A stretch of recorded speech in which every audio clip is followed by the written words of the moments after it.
Hello, मैं सुधाकर कुमार।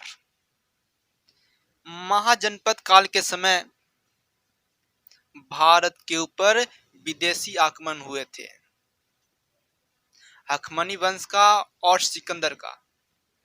दोस्तों, हखमनी वंश जिसका साम्राज्य ईरान में उभरा था, इस वंश के 3 प्रमुख शासक हुए, साइरस, दारा प्रथम और दारा तृतीय। प्रथम शासक साइरस की बात करें तो यह हखमनी साम्राज्य के संस्थापक थे। इनके द्वारा हखमनी साम्राज्य में मिलाए गए क्षेत्र इराक, अरब क्षेत्र, मध्य एशिया क्षेत्र, अफगानिस्तान था। साइकस ने भारत पर भी आक्रमण किया था, लेकिन सफल नहीं हो पाया। हखमनी साम्राज्य को पारसिक साम्राज्य भी कहा जाता है, याद रखना है। शासक दारा प्रथम, इन्होंने भारत के पश्चिमोत्तर भाग पर आक्रमण भी किया और सफल भी हुआ, और दारा प्रथम के द्वारा इस क्षेत्र को हखमनी साम्राज्य में मिला लिया गया और इस क्षेत्र को अपने साम्राज्य का 20वां प्रांत घोषित किया। अशोक द्वारा अभिलेख स्थापित करने की प्रेरणा दारा प्रथम से ही मिला, क्योंकि दारा प्रथम ने अपने साम्राज्य में बहुत सारे अभिलेख स्थापित करवाए थे। हखमनी वंश के तृतीय शासक दारा तृतीय की बात करें तो इसके शासनकाल में हखमनी साम्राज्य का पतन हो गया। दोस्तों, सिकंदर ने इस साम्राज्य के ऊपर आक्रमण किया और दारा तृतीय इस युद्ध में इस आक्रमण से पराजित हो गया और इस प्रकार हखमनी साम्राज्य का पतन हो गया। दोस्तों, सिकंदर ने ईरान पर विजय स्थापित करने के बाद 326 ईसा पूर्व में भारत के पश्चिमोत्तर भाग पर हमला किया। इस समय पश्चिमोत्तर भाग में बोले तो तक्षशिला के शासक राजा अंबिक थे। राजा अंबिक बिना युद्ध लड़े अपने साम्राज्य को सिकंदर को समर्पित कर दिया। दोस्तों, बाद में पुनः सिकंदर ने उसके साम्राज्य को लौटा दिया। 326 में ईसा पूर्व में पंजाब के शासक पोरस से युद्ध हुआ।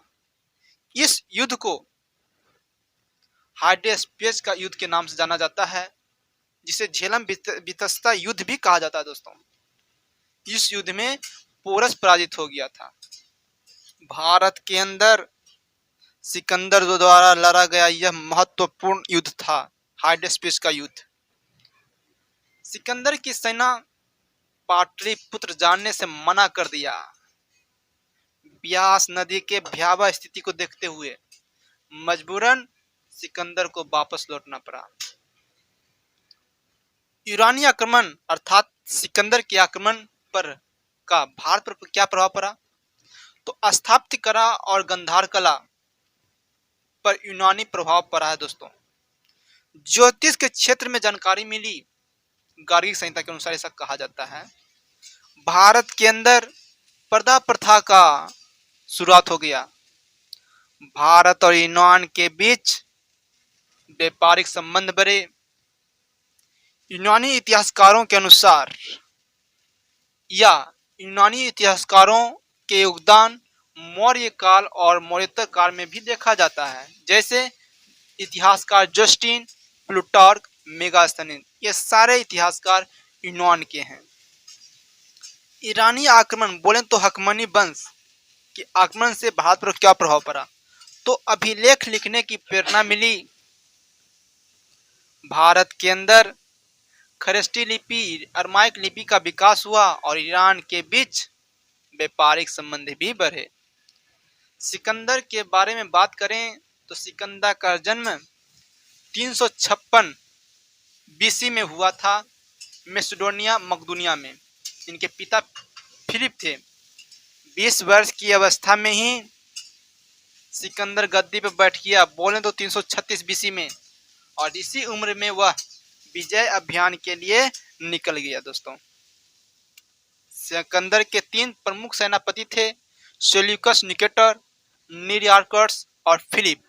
फिलिप सेना संबंधित एक व्यक्ति है।